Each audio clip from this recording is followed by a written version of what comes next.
A COP26 se aproxima do fim, mas ainda tem muitos impasses. E você vai ver também. O setor de serviços registrou queda em setembro, mas no ano a alta é de 11%. Bolsonaro viaja pelo Oriente Médio em busca de investimentos. O presidente sancionou a lei que encaminha 9 bilhões de reais do Bolsa Família para o Auxílio Brasil. Tem ainda a festa do torcedor na volta aos estádios para acompanhar a seleção brasileira. A equipe garantiu classificação para a Copa do Mundo do Catar no ano que vem. Você vai ver a partir de agora. Olá, boa tarde. 7 em cada 10 trabalhadores tiveram que mudar de ramo durante a pandemia. E uma pesquisa revelou que o momento é visto como favorável por quase 90% dos que buscam uma nova colocação profissional. O levantamento realizado por um site de empregos chegou à seguinte conclusão: que as medidas impostas para tentar frear o avanço da pandemia a partir de março do ano passado paralisaram a economia e muitos trabalhadores tiveram que se adaptar ao momento. Isso levou cerca de 71,4% das pessoas a mudar a área de atuação. Os cargos mais afetados pela pandemia foram justamente os mais operacionais. Para o futuro, a expectativa é que as pessoas continuem na nova área de atuação. O levantamento mostra ainda que os profissionais estão otimistas com a recolocação e 86,7% avaliam que o avanço da vacinação no Brasil vai facilitar a conquista de um emprego novo. Embora muitos brasileiros tenham enfrentado desligamentos nos últimos meses, a demanda por profissionais para o último trimestre do ano é positiva. Entre os entrevistados, 49,5% buscam uma oportunidade ainda em 2021. E o cenário é favorável. Afinal, com o aquecimento do comércio, impulsionado pelas festas de fim de ano e datas comerciais, esse é um bom momento para os que desejam terminar o ano com uma nova colocação profissional, mesmo que temporária. Bolsonaro sancionou a lei que remaneja mais de 9 bilhões de reais do orçamento do Bolsa Família para o novo programa social Auxílio Brasil. O ato já foi publicado em edição extra do Diário Oficial da União. O projeto de lei sancionado pelo presidente foi aprovado por deputados e senadores. A autorização da proposta pelo Congresso é uma formalidade necessária para o governo poder usar o dinheiro do programa antigo na versão nova. O Ministério da Cidadania, órgão responsável pelo novo programa social, informou que os pagamentos do Auxílio Brasil vão começar já na quarta-feira e devem seguir o calendário habitual do Bolsa Família. O benefício vai ter um reajuste de 17,84% em relação aos valores do antigo programa. E a partir de dezembro até o fim de 2022, o governo promete valor mínimo de R$ 400 aos beneficiários.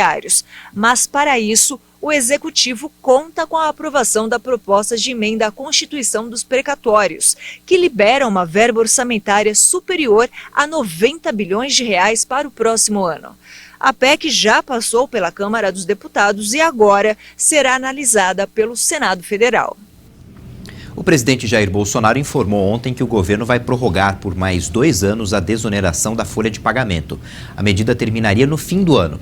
A desoneração da folha permite às empresas substituir a contribuição previdenciária de 20% sobre os salários dos empregados por uma alíquota sobre a receita, que varia de 1% a 4,5%.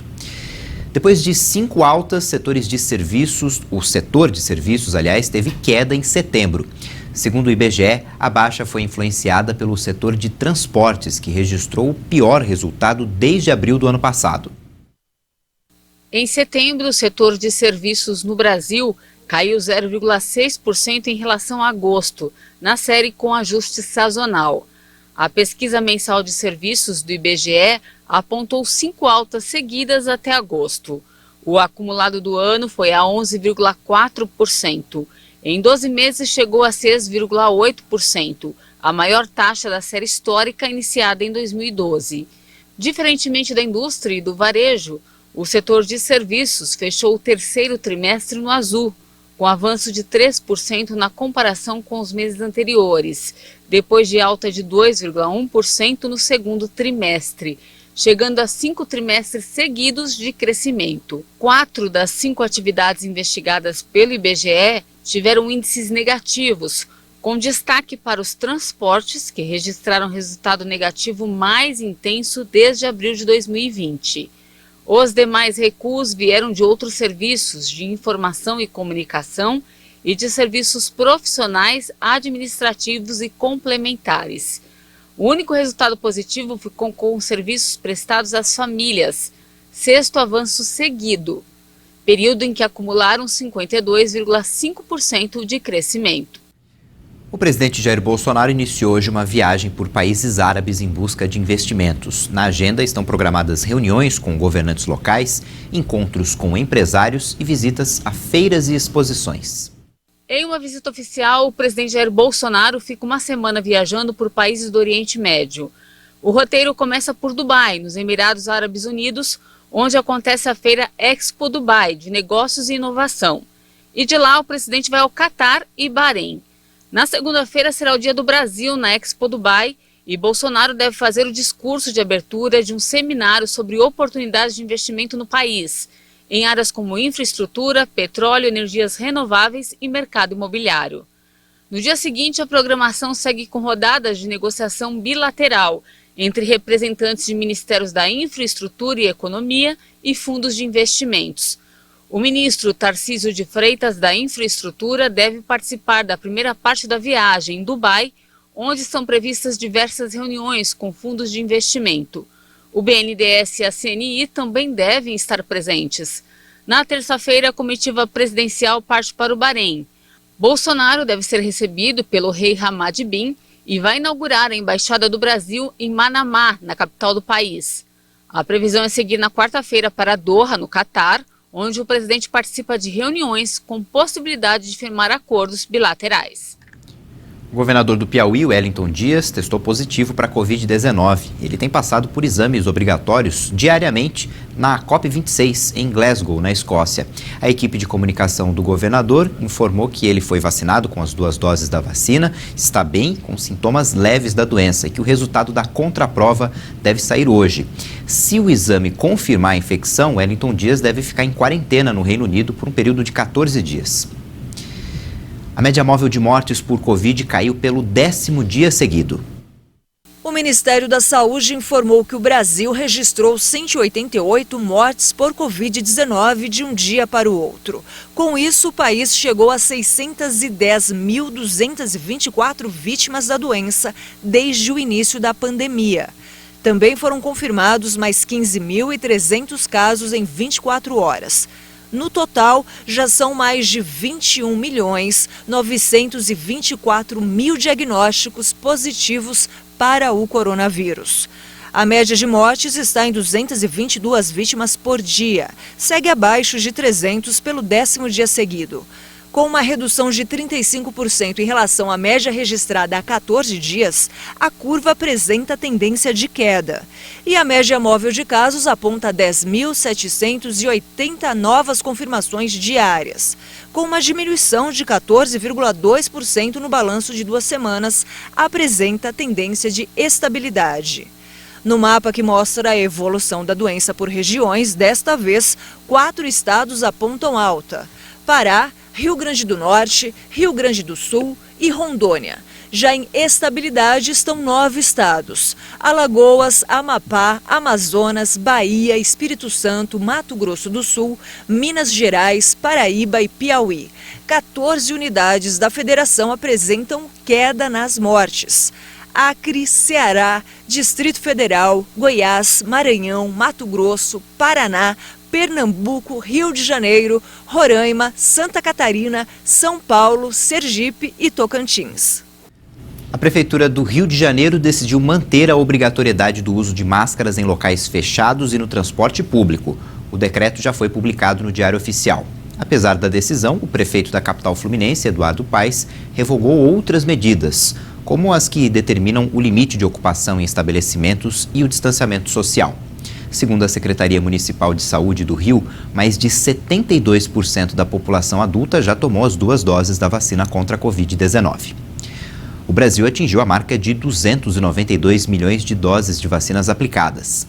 Vamos para o balanço do Ministério da Saúde e as secretarias estaduais de saúde. Mais de 156 milhões e 800 mil pessoas tomaram a primeira dose, o que representa 73% da população. Mais de 123 milhões e meio de brasileiros tomaram a segunda dose, ou dose única, o que representa 57% da população, quase 58%, e a dose de reforço foi aplicada em mais de 11 milhões e 580 mil pessoas, ou 5% da população. Caminhoneiros e transportadores que estiverem com os exames toxicológicos vencidos passarão a ser multados a partir de hoje. A partir desta sexta-feira, dia 12 de novembro, os motoristas e transportadores com carteira nacional de habilitação categorias C, D e E, ou seja, motoristas de vans, ônibus e caminhões que estiverem com exame toxicológico vencido serão multados. Segundo a Confederação Nacional dos Transportadores Autônomos, a multa será aplicada diretamente na CNH, não sendo necessário que o agente de trânsito ou policial rodoviário aplique a multa ao motorista na estrada. O valor da multa é de R$ 1.467,37. A multa será aplicada conforme prevê Lei Federal de outubro de 2020, que entraria em vigor em abril deste ano, mas em função da pandemia, o prazo foi prorrogado para 12 de novembro. O exame toxicológico é obrigatório para todos os condutores com habilitação C, D e E que tenham menos de 70 anos. Os exames devem ser feitos periodicamente em laboratórios credenciados ao Denatran. O objetivo é identificar motoristas que fazem uso de substâncias psicoativas e apresentam risco potencial nas estradas. Na volta, a gente mostra o retorno da torcida aos estádios para acompanhar a seleção brasileira. Ontem, o time comandado por Tite garantiu a vaga na Copa do Mundo do ano que vem. Até já!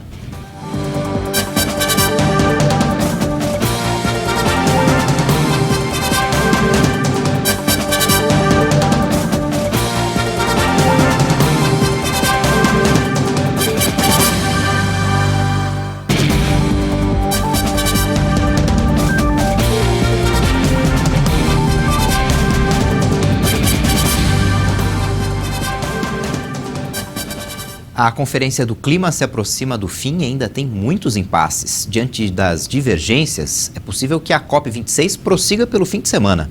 Organizações como Oxfam e WWF se manifestaram em Glasgow em uma tentativa de pressionar por um acordo na COP26.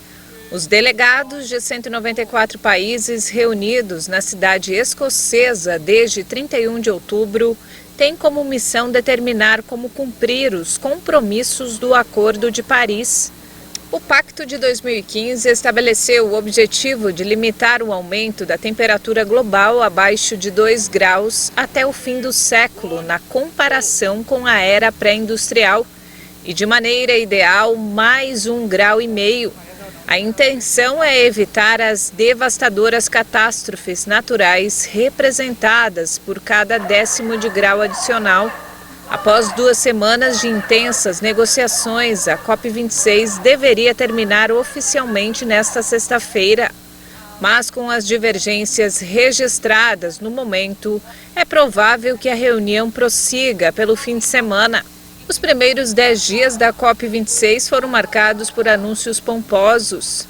Novos objetivos da Índia, 4º maior poluente mundial, promessas de acabar com o desmatamento até 2030 e a emissão de 30% a menos de metano, gás que tem efeito estufa 80 vezes maior que o CO2. Mas a ONU advertiu que, apesar das promessas, o planeta segue rumo a um catastrófico aquecimento de mais 2,7 graus e que os países precisam fazer mais. A Agência Reguladora Europeia de Medicamentos aprovou 2 tratamentos com anticorpos contra o coronavírus. Em um comunicado, a EMA informou que estes são os primeiros medicamentos baseados em anticorpos monoclonais a receber uma avaliação positiva. Estão aprovados na União Europeia os tratamentos do laboratório farmacêutico suíço Roche, o Ronaprev, e o do laboratório sul-coreano Celltrion, chamado Regdamvimab. Os anticorpos são uma das bases do nosso sistema imunológico. Contra um elemento estranho, como um vírus, o corpo humano os produz naturalmente para se proteger. Nessas terapias, os anticorpos naturais são selecionados e reproduzidos artificialmente para o tratamento, geralmente por injeção. A comissária europeia da saúde, Stella Kyriakides, declarou que a permissão para os 2 medicamentos é um passo importante contra a Covid em um momento em que sobem as infecções em quase todos os Estados-membros. Até o momento, a União Europeia depende de 4 vacinas para conter o avanço do coronavírus. Uma marcha pelo Dia da Independência polonesa reuniu milhares de pessoas no centro de Varsóvia. Organizado pela extrema-direita com o apoio do governo, o protesto teve bandeiras, canções patrióticas, fumaça vermelha e branca e fogos de artifício. Durante o ato, os manifestantes se mostraram preocupados com a crise migratória na fronteira com Belarus. Com nossas fronteiras em perigo, você sente ainda mais como é bom viver em um país que tem sido independente como o nosso por todos esses anos. Medo é uma palavra forte, mas há preocupações. Estamos preocupados com o que acontece na fronteira, mas acredito que tudo vai acabar bem. Um grande dispositivo policial foi mobilizado no centro da capital para proteger a marcha, com veículos blindados, barreiras e agentes armados. Realizada anualmente com frequência, esta manifestação leva a confrontos. A Prefeitura de Varsóvia tentou proibir a marcha deste ano, mais uma vez, graças a decisões judiciais que apoiaram a não realização. Mas no último minuto, o governo decretou o desfile como uma manifestação de Estado. Vamos ver agora a previsão do tempo para essa sexta-feira e também para o final de semana. Em São Paulo, hoje o dia começou frio, encoberto, garoa em algumas regiões, vai continuar assim, a máxima não passa de 18 graus. No sábado o frio continua, a máxima é de 20, no domingo máxima de 24 graus. Detalhe que não chove sábado e domingo, fim de semana de corrida, Grande Prêmio de São Paulo de Fórmula 1. Em Dourados, Mato Grosso do Sul, vai fazer um calorão, 31 graus hoje. No sábado o sol permanece, a máxima é de 31. No domingo a temperatura pode chegar a 33 e aí tem previsão de chuva forte no final do dia. Em São Luís, no Maranhão, os termômetros podem marcar até 32 graus. Tem previsão de chuva para o final de semana, com máxima de 31 no sábado e também 31 no domingo. Os nascidos em agosto, que receberam a 7ª parcela do auxílio emergencial no último dia 28 de outubro, já podem sacar o dinheiro e fazer transferências. As movimentações podem ser feitas nas agências bancárias, nas lotéricas ou até pelo aplicativo. 3 astronautas americanos e um alemão decolaram rumo à Estação Espacial Internacional. O grupo vai substituir a tripulação que retornou à Terra no início da semana. Os astronautas Raja Shari, Kyla Barron, Tom Mashburn e Matthias Maurer respeitaram uma quarentena no Centro Espacial Kennedy, em Cabo Canaveral, antes de decolarem. A partida deveria ser no final de outubro, mas a decolagem foi adiada várias vezes, principalmente por condições climáticas e posteriormente por um problema de saúde de um dos astronautas. A agência espacial decidiu trazer a tripulação do Crew 2 de volta à Terra antes de lançar o Crew 3. O período de transferência entre as duas tripulações, que normalmente ocorre em gravidade zero por alguns dias, não pôde ser realizado.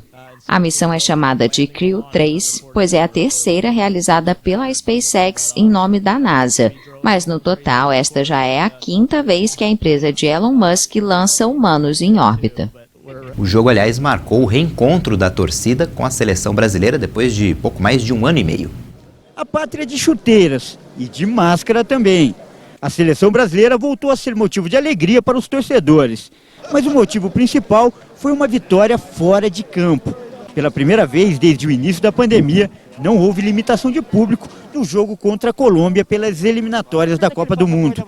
E todos os ingressos do estádio do Corinthians, que tem capacidade para 45 mil pessoas, foram colocados à venda. Depois de 2 anos sem vir no estádio, a gente veio comemorar a primeira vitória, né, sem a pandemia, quer dizer, finalizando a pandemia, vindo assistir o jogo do Brasil contra a Colômbia. Ou seja, tem um significado especial, mais que dentro de campo, fora de campo. Verdade, porque é assim, uma emoção muito grande, a gente achou que não ia passar por isso, né? Achei que a pandemia ia passar rápido, não passou, e aí a gente começou já a desacreditar em tudo, então está sendo realmente incrível estar aqui hoje de volta. É uma grande vitória, né? E como meu esposo comentou, a gente achou que não aconteceria tão rápido. Eu acho que a gente ficou muito tempo clausurado em casa, então agora é uma grande alegria estar aqui. Mas para entrar no estádio era preciso apresentar o comprovante de vacinação junto com o ingresso. O torcedor que não tinha imunização completa ainda teve que apresentar um teste negativo para a Covid-19. Cuidados que também foram comemorados pela torcida. Vocês eram com torcida completa aí, com vacinação, camisa do Brasil e máscara, né? Pô, agora todo mundo vacinado, todo mundo seguindo os protocolos bonitinho. Prazer imenso pra gente estar aqui, né, podendo curtir um jogo, ver o Neymar jogar, pô. Que maravilha, hein? Que maravilha. Depois que todos os protocolos foram feitos, todo mundo tomou a vacina, a segunda dose, né?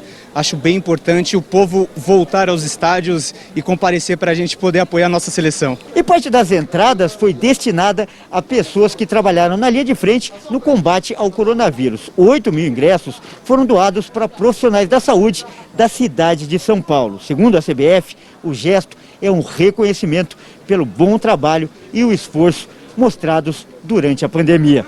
Mais do que justa e merecida, né? São pessoas aí que salvaram vidas. E é isso, eu acho que a gente tem que homenagear e parabenizar todos esses profissionais que trabalharam durante a pandemia. Toda homenagem é válida, justa e merecida. Eu parabenizo aí a quem teve a iniciativa. Mesmo depois de muito tempo longe dos estádios, o brasileiro mostrou que não se esqueceu como é comemorar. Eu sou brasileiro! Com muito orgulho. Essa edição fica por aqui e no YouTube você pode rever nossas reportagens. Daqui a pouco tem outras informações com a Juliana Dariva. Tchau!